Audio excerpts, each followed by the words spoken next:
Hello, everyone, and welcome to the Stephen Kingcast, one man's musings on the works of Stephen King.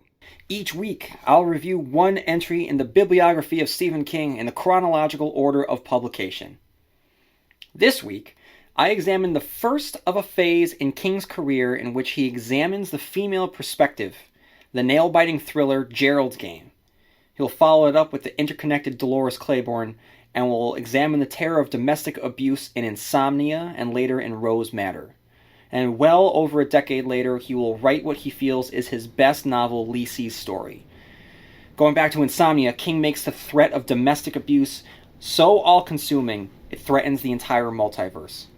Likewise, here there is an incredible use of symbolism when our main character, Jessie, as a girl is abused, the sun goes out. It's a very simple premise, a woman handcuffed to a bed. But within that simple premise resides a huge storytelling challenge. How do you make it compelling? Think about it. During the course of this novel, Jessie is trapped by herself, with only the voices to keep herself company. It would have been very easy to let this story derail itself, but thankfully King knows exactly how to keep it chugging along smoothly along the track. Before I get any further, I want to read a listener email. Hello. I started listening to your show this week and wanted to let you know how much I enjoyed it. I just wrote an iTunes review too. Thank you! The chronological format and your choice to also review the film adaptations is methodical and just right as far as I'm concerned. Back in the 80s, I was a rabid King fan and made a faithful version of The Lawnmower Man that was one of the earlier dollar babies. I was front row center at opening night at the Carrie Broadway musical too. With Tommyknockers, Needful Things, and The Dark Half, I felt that King had jumped the shark and stopped being a constant reader. He was still capable of beautifully crafted stories like The Green Mile, but most of the later novels just didn't connect with me. If I were stranded on an island, I'd much rather have the Bachman books than Desperation or Cell. I think I might just be a curmudgeon. But listening to your podcast is inspiring me to get back into King, at least to revisit the novels and stories that made me a fan. On your review of The Boogeyman, which, just to put this in a little bit of context, can be found in the Night Shift episode. On your review of The Boogeyman, you puzzled over the ending, and I can offer my take, although I haven't actually read the story in 35 years. Since a psychiatrist is someone who gets into your head, the twist suggests that the child killer is metaphorically Billings. He may not have literally killed his children, although it's also intriguing to posit that theory too, but his character flaws contribute to their deaths. The boogeyman is the physical manifestation of his own reaction to fear, and as a psychiatrist may explain or hold a mirror up to the patient's psyche, it's perfect that he was the boogeyman all along. Another take along those lines is that Billings turned to the shrink as a dependent turns to someone in authority, which is the position Billings' children were to their father, so the horror comes from being menaced by the very person you turn to care for. We can't know if King considered these metaphors, it probably just felt right. Anyway, these days I've been co-hosting my own podcast, Monster Party, and it's been fun steadily growing an audience, as you know. One of these days we'll do an episode on King. Anyway, thanks for your entertaining and informative show. Look forward to listening more. Best, James. So James, thank you for writing in. Thank you for the iTunes review. Thank you for the great analysis of The Boogeyman, which I kind of dismissed and kind of cracked a couple jokes at. So, I think that is a wonderful, wonderful interpretation that did not cross my mind. I'm very, very glad that you shared it with us. Everyone, make sure that you check out Monster Party. I think that's important that we constant readers support each other. And I'm very, very interested in The Lawnmower Man. Just so everyone knows, James and I have emailed a couple times back and forth, and he's going to try and find a way to share The Lawnmower Man, which I can then plug online. So I'm very, very, very excited about that. All right, guys. So as you know, I love listener email. Please feel free to write in at stephenkingcast@yahoo.com. And like James had done, if you've gone over to iTunes, feel free to write a review and a subscription, because I don't know how everyone is getting their weekly dose of the Stephen Kingcast, but if you subscribe over on iTunes, I know that it really helps get the Stephen Kingcast out there more. So that would be greatly appreciated. All right, everyone, back to Gerald's Game. I'm going to get into the Wikipedia summary. The story begins with Jessie Burlingame and her husband Gerald in the bedroom of their secluded cabin in western Maine, where they've gone for an offbeat romantic day off. Gerald, a successive lawyer with an aggressive personality, has been able to reinvigorate the couple's sex life by handcuffing Jessie to the bed. Jessie has been into the game before, but suddenly balks. As Gerald starts to crawl on top of her, knowing her protests are real but ignoring them anyway, she kicks him in the stomach and in the groin. He falls from the bed to the floor, cracks his head, has a heart attack, and quickly dies. Jessie is alone in the cabin, unable to move off the bed or summon help.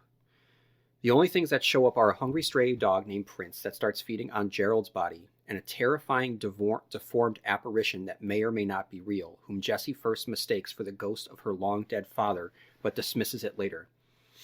Jessie begins to think of this bizarre visitor as the space cowboy, after a line from the Steve Miller song, The Joker.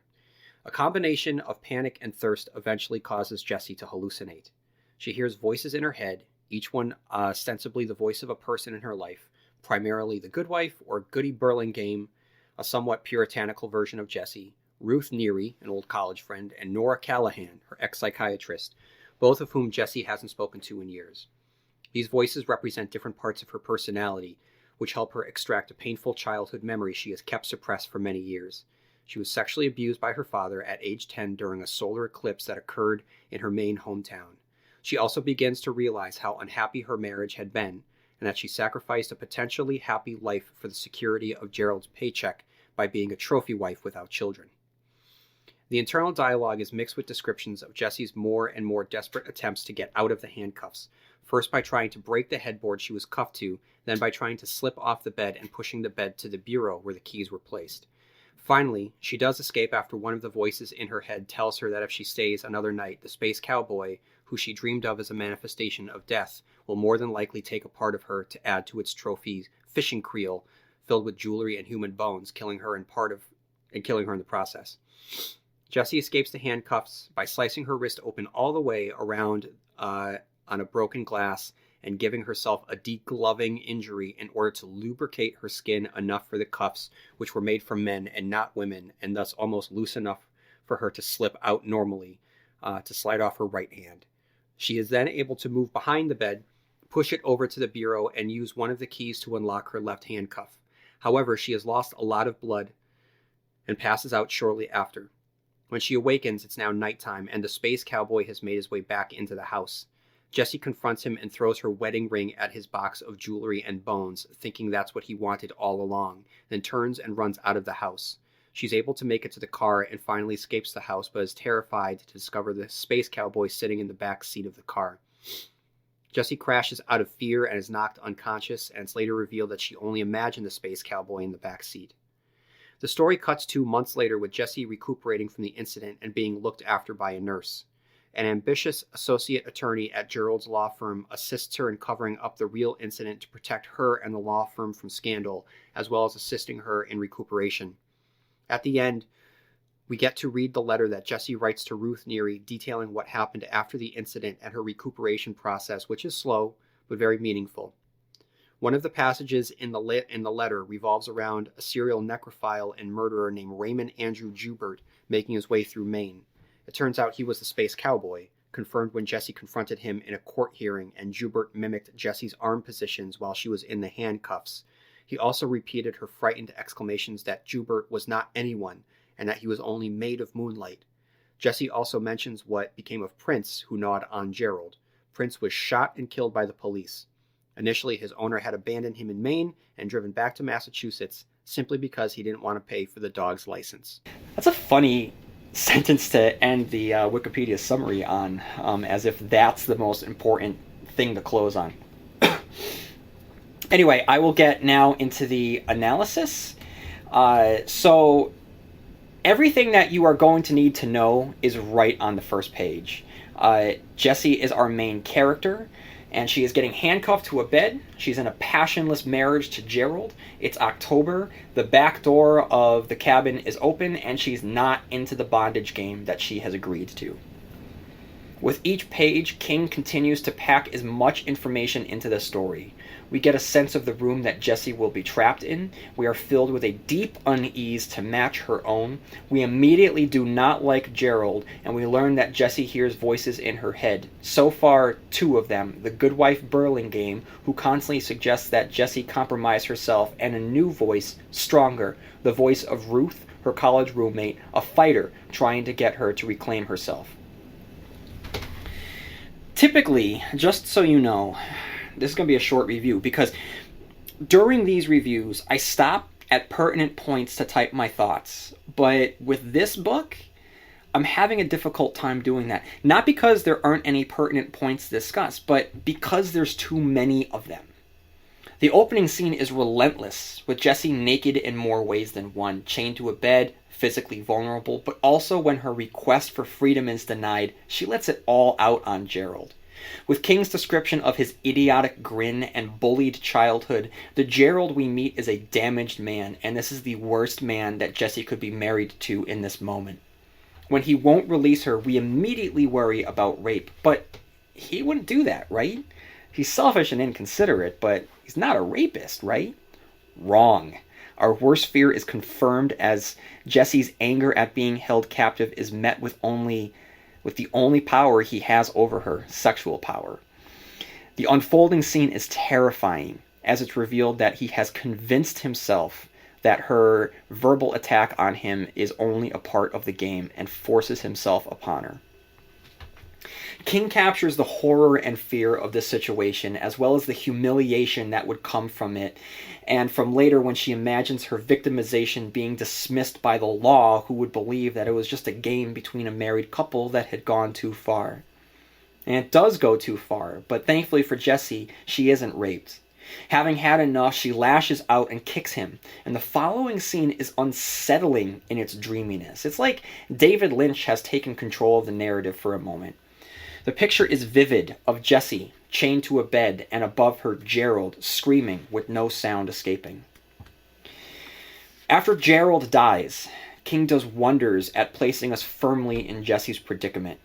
He'd already established the loneliness of the late October season, so we know that Jessie is all by herself.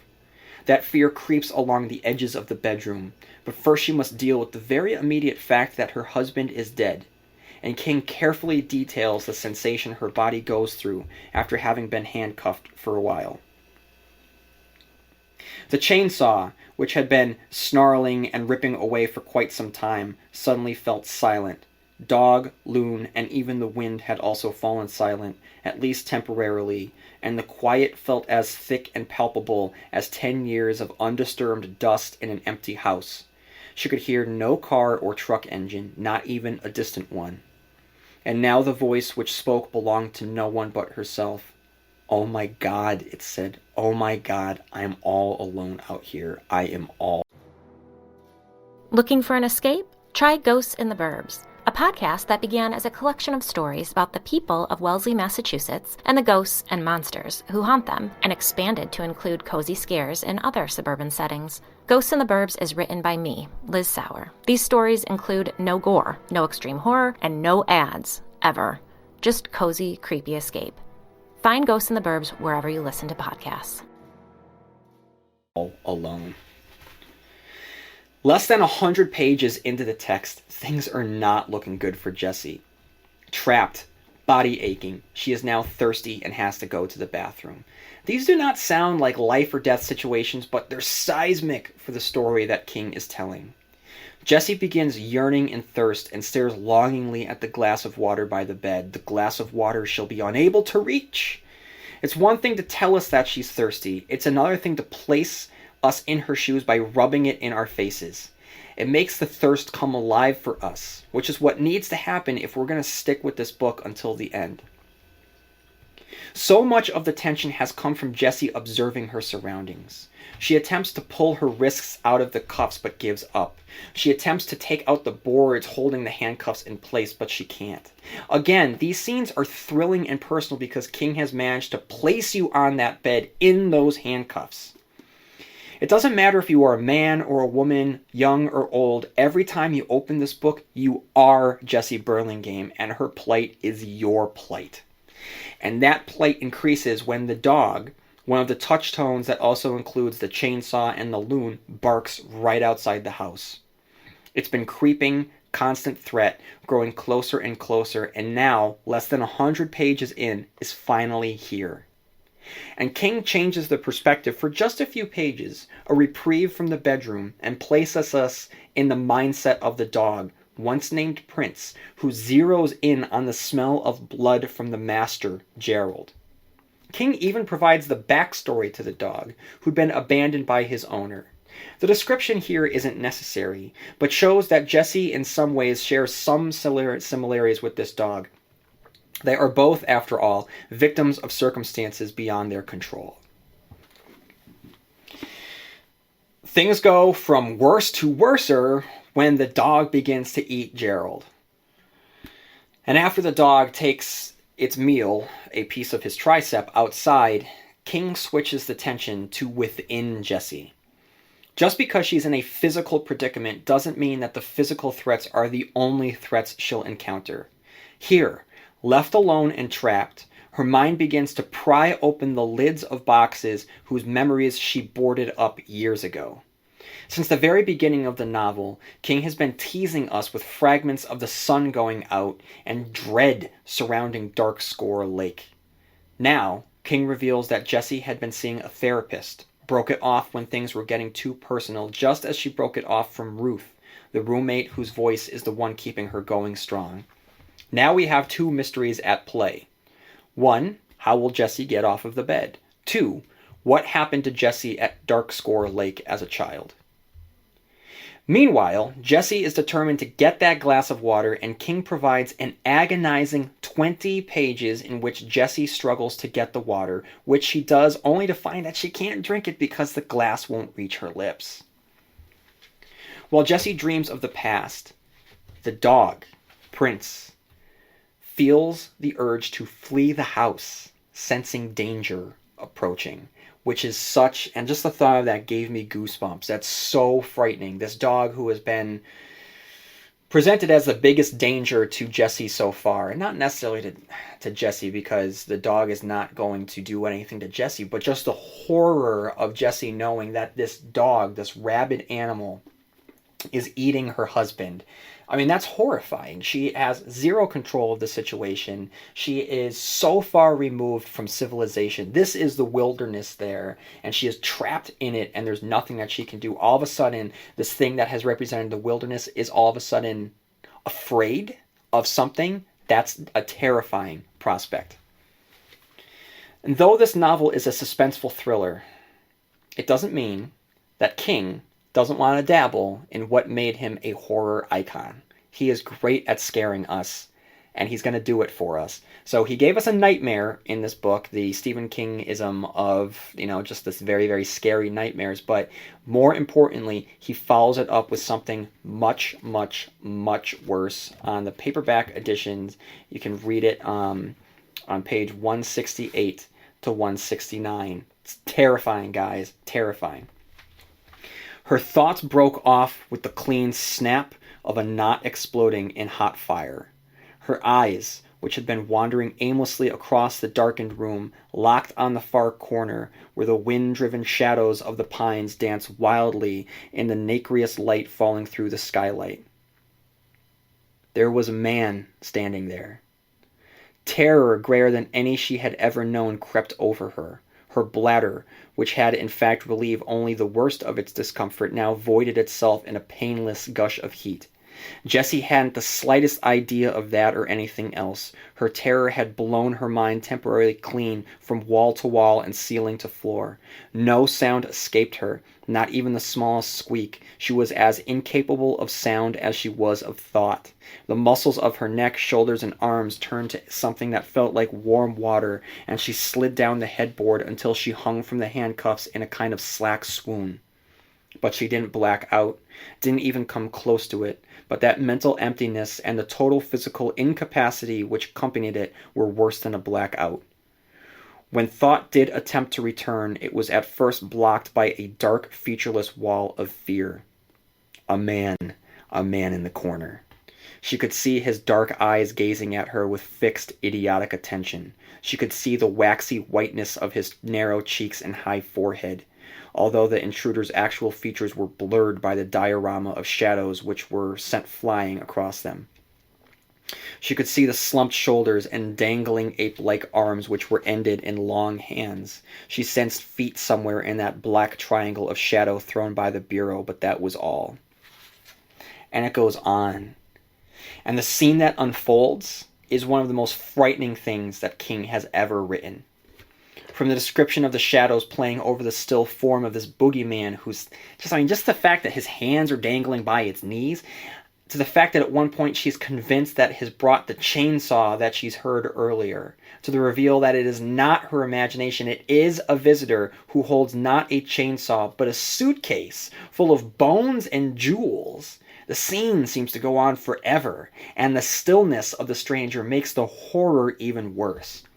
Is he a person or is he a phantom, a devil, a monster in the woods? If he's really there, why is he just standing there? What type of person sneaks in to watch a woman sleep and not react to her screams? The question that sprang up from this man's existence makes him so much worse. We then get the fully detailed scene from Dark Score Lake in 1963, and it's one of those things where, would it be would it be better if it was just left to interpretation? Do we really need as much detail as we get? And guys, we get all the details. It's not as if the scene reveals the answer to a mystery. By this point, we know that she's been molested. Do we really know the details? And I get it that, yes, on one hand, we do, for Jessie to have her breakthrough. We are in Jessie's perspective, so she needs to accept this. So do we. So I get that. But on the other hand, it really makes for a deeply uncomfortable read. Though explicit, I will say it's better handled here than in The Library Policeman. The next portion of the novel is an extended look at Jessie attempting to get out of the cuffs, trying to use face lotion, but failing before ultimately realizing that her own blood will act as a natural lubricant. After a while, and after mutilating her hand, she manages to get free. She's operating on a time crunch now. She knows that she'll die if she stays, yes, but not just from natural causes, but from the man who had visited her during the night, the one who has now left a ring for her on the floor. Triumph comes when she frees herself from the cuff, and when all of her insecurities, guilt, and emotional shackles have fallen away. On the bottom of page 330. Her foot thumped against something. She looked down and she saw she had kicked Gerald's plump right shoulder. Blood pattered down on his chest and face. A drop fell in one staring blue eye. She felt no pity for him. She felt no hate for him. She felt no love for him. She felt a kind of horror and disgust for herself, that all the feelings with which she had occupied herself over the years, the so-called civilized feelings that were the meat of every soap opera, talk show, and radio phone-in program, should prove so shallow compared with the survival instinct, which had turned out in this case to be as overbearing and brutally insistent as a bulldozer blade. But that was the case, and she had an idea if Arsenio or Oprah ever found themselves in this situation, they would do most of the things she had done. "Get in my way, Gerald," she said, and kicked him, denying the enormous satisfaction it gave her even as it welled up inside. Gerald refused to move. It was as if the chemical changes which were part of his decay had bonded him to the floor. "F it then," Jessie said. She began to push the bed again. She managed to step over Gerald with her right foot, but her left came down squarely on his belly. The pressure created a ghastly buzzing sound in his throat, and forced a brief but filthy breath of gas from his gaping mouth. "Excuse yourself, Gerald," she muttered, and then left him behind without another look. It was the bureau she was looking at now, the bureau with the keys resting on top of it. So, I just love the absolute dismissal here of Gerald, who had put her through this. If it wasn't for this man, she wouldn't go through this awful, awful experience. So I have no problem with her completely dismissing his death and literally walking over his corpse. But just because she might have gotten out of one cuff does not mean that she's totally free yet, as she has to get the keys. Between her mangled free hand and her growing weariness, the key slips from her hand. She needs to be able to get the next key through the lock, or else it's over for Jessie Burlingame. The problem with this book that I have to say now is that it doesn't end. When Jessie gets free, she's still not out of danger because she isn't able to get out of the house before the boogeyman comes back. On page 360 and 361, she was helpless not to look. It was as if a strong, invisible hand were turning her head while the wind gusted and the back door banged on the shutter clapped and the dog once more sent its desolate, bone-chilling howl spiraling into the black October sky. Her head turned until she was looking into her dead husband's study, and yes, sure enough, there it was. A tall figure standing beside Gerald Eames's chair and in front of the sliding glass door. Its narrow white face hung in the darkness like a stretched skull. The dark squarish shadow of its souvenir case squatted between its feet. Somewhere in that other world, hot urine was running down her legs. She had wet her pants for a second record-breaking day. The wind gusted in that other world, making the house shiver on its bones. The blue spruce knocked its branch against the west wall again. Gerald's study was a lagoon of dancing shadows, and was once more very difficult to tell what she was seeing, or if in fact she was seeing anything at all. The dog raised its keen, horrified cry again, and Jessie thought, oh, you're seeing it all right. Maybe not as well as the dog out there is smelling it, but you are seeing it. As if to remove any lingering doubts she might have had on this score, her visitor poked its head forward in a kind of parody of inquisitiveness, giving Jessie a clear but mercifully brief look at it. The face was that of an alien being that has tried to mimic human features without much success.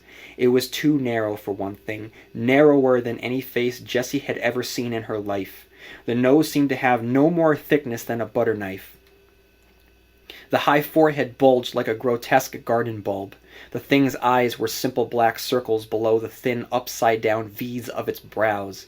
Its pudgy, liver-colored lips seemed to be simultaneously pouting and melting. No, not melting, she thought, with the bright, narrow lucidity that sometimes lives, like the glowing filament in a light bulb, within a sphere of complete terror. Not melting, smiling. It's trying to smile at me. Then it bent over to grasp its case, and its narrow, incoherent face was mercifully lost from view again. Jessie staggered back a step, tried to scream again, and could only produce another loose, gassy whisper. The wind moaning around the eaves was louder. And it goes on. So Jessie just can't get out. She's unhandcuffed, but she just can't get out of this situation. It's horrifying. So the important thing here is that in this particular scene, she's able to get out of the house because she takes her engagement ring and her wedding ring and she throws it in the visitor's little suitcase full of rings and bones. So to her, the space cowboy has represented death. It's represented a lot of things. It represented her father, okay, who in turn was a symbolic death of her child and the happiness for her rest of her life. But also physical death for her, as she was afraid that it was going to come for her and take her away. So throwing the rings into the suitcase, it's that final nail in the coffin for her marriage and the life that she had known. And what is a ring in this case but another cuff, right? So she had 2 cuffs on either hand. She had 2 rings. She's extricated herself from both of those cuffs. Now she is extricating herself from the smaller cuffs that she had held on her left finger for so long. She successfully escapes, but her story isn't over. It's important to give us the fallout from her ordeal, from all of her ordeals. She might have freed herself from the house, but she has to deal with the death of her husband, the reality of what had happened to Gerald, the incident with the dog, the space cowboy, everything that happened at Dark Score Lake. She ultimately confronts the space cowboy in court, thereby confirming that the space cowboy was, in fact, a living, breathing creature. I won't necessarily call him a human because he is still a monster. And then, the novel winds up ending with Jessie writing a letter to Ruth and hopefully rekindling that friendship. And then it ends. and that is Gerald's Game. So I'm sorry, guys, this was not the longest review. And I know that there's symbolism there. There's a lot of symbolism. You know, the fact that she's physically imprisoned to match her just spiritual imprisonment that had began when she was molested by her father. Like I had said earlier, the molestation itself is symbolized by the fact that the sun itself goes out, which is such a great image to match the horrors that are occurring. So, I mean, there's a lot of talent there, certainly. But at the end of the day, I don't really have much to talk about because so much of it is just a woman going through this horrific ordeal. And aside from what I have said, I don't really know how to go any deeper into that. And I have a feeling that as I read Dolores Claiborne, as I read Rose Madder, as I read Insomnia, as I get to the other novels in which King is exploring similar themes and similar perspectives, I'll be touching upon Gerald's Game again and again and again. That's my prediction. And shame on me, I probably should have reread Dolores Claiborne before recording this episode, because as I record this episode, when I'm done with it, I'm going to pick up Dolores Claiborne. I'm going to start reading Dolores Claiborne. But because those two novels are interconnected through the solar eclipse, and I'll get to this in Easter eggs in a little bit, because they are interconnected through a plot point and just by subject matter, it kind of doesn't feel right to review one without having the full context of the other. So shame on me. I'm sure I will have more to say about Gerald's Game in the review of Dolores Claiborne, which will be released, if everything goes well, the same day as the release of this review as well.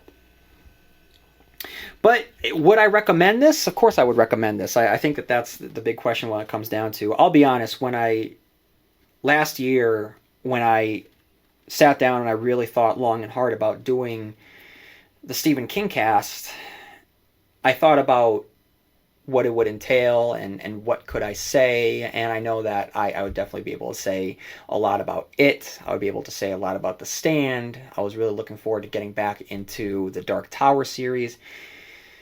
But I was very, not worried, I had hesitations about getting back because I knew that Gerald's Game is an important one. And I just, like I've said before, I never quite feel comfortable talking about the whole racial component to Stephen King's writing. Similarly, I don't really know how to talk about the perspective here that he takes and how deeply personal he goes into Jessie. Having not been a woman at any point in my life, I'm never quite sure if his depictions of Jessie's thoughts, which are so naked and so personal, if they're accurate or not.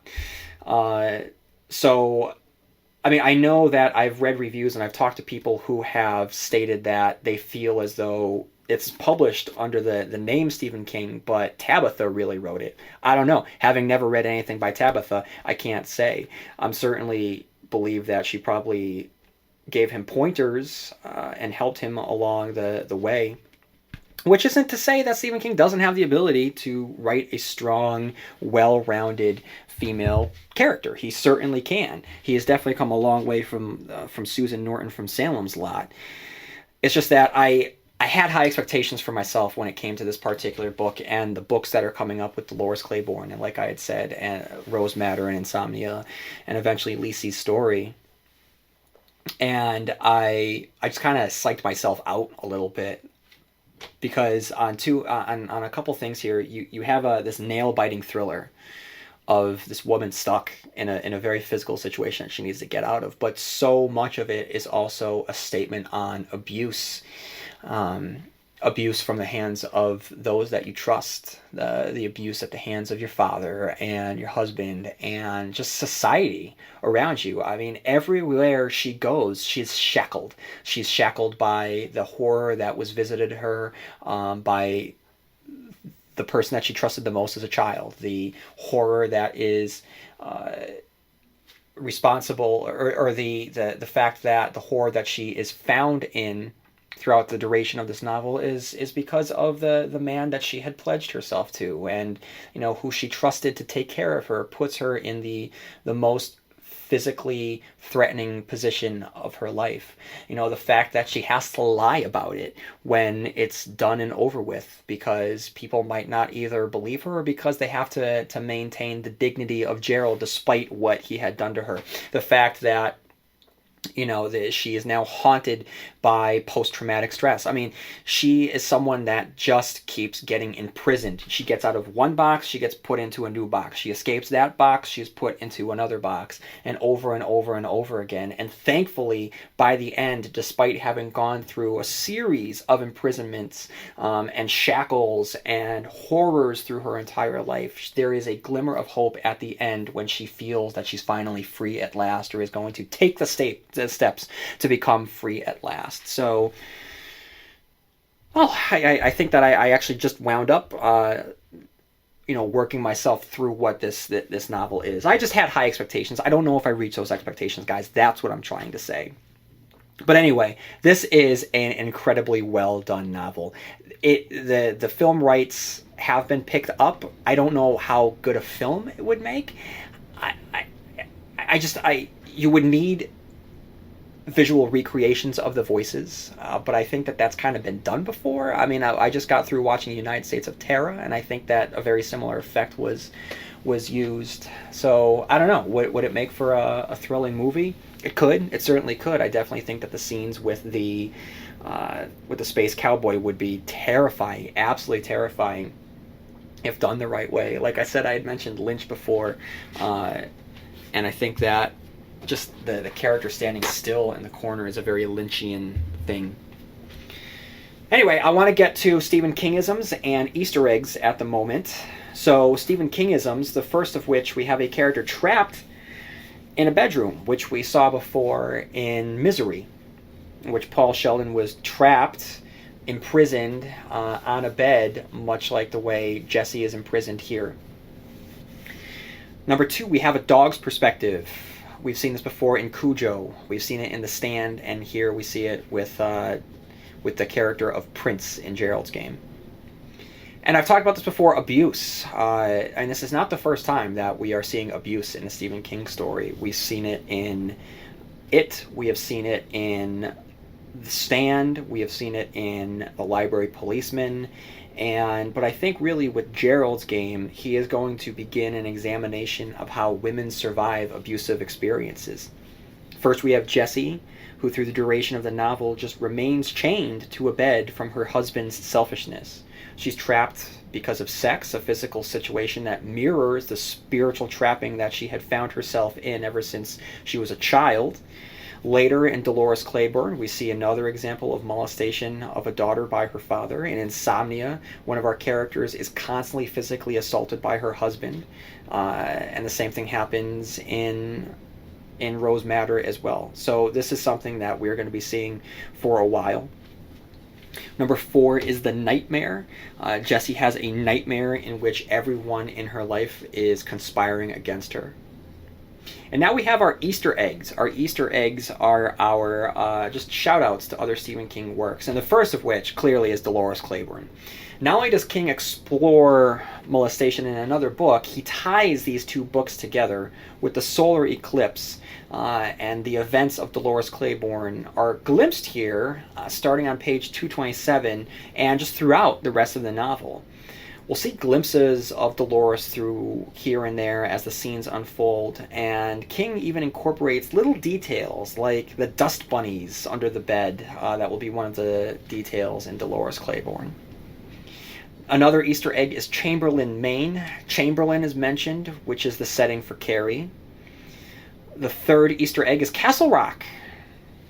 In the resolution of this story, in which Jessie identifies the space cowboy as a criminal by the name of Raymond Andrew Joubert, who has been desecrating crypts and graveyards all over Maine. So at one point, we hear from Norris Ridgwick, the once deputy, now sheriff. And lastly, we have Juniper Hill. This is where Raymond Andrew Joubert had been sent, the same place as Henry Bowers from It.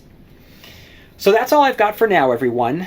But hopefully this will be released the same day as Dolores Claiborne. I say hopefully because I haven't even started reading Dolores Claiborne at this point, and I would like these two reviews to be released on the same day because the two novels themselves are so closely linked. So like I had said before, this is such a nail-biting thriller. It's very, very tense. I think that it's maybe 50 to 100 pages too long. I think that it can be shortened just a little bit, but still it's one that I think really... I tore through it in 2 days. It took me 2 days to get through it. And, you know, I didn't stop to take as many notes because so much of it is so... He just details the physical imprisonment of Jesse so well, and it's a good one, guys. It's a good one. All right, so next episode you'll get the ending, the review of specifically the ending to Gerald's game, and then you also get to look forward to the review of Mike Flanagan's Gerald's Game adaptation before we move on to Dolores Claiborne. If you have any thoughts on Gerald's Game or any of Stephen King's books or adaptations, please write into stephenkingcast@yahoo.com. And if you haven't done so already, leaving a review on the podcast platform that you use to listen to the Stephen Kingcast would be greatly appreciated. And you can follow me on TikTok, on Blue Sky, on Facebook, and on Instagram. And may you have long days and pleasant nights. And I'll see you here next time where MOON spells Stephen Kingcast.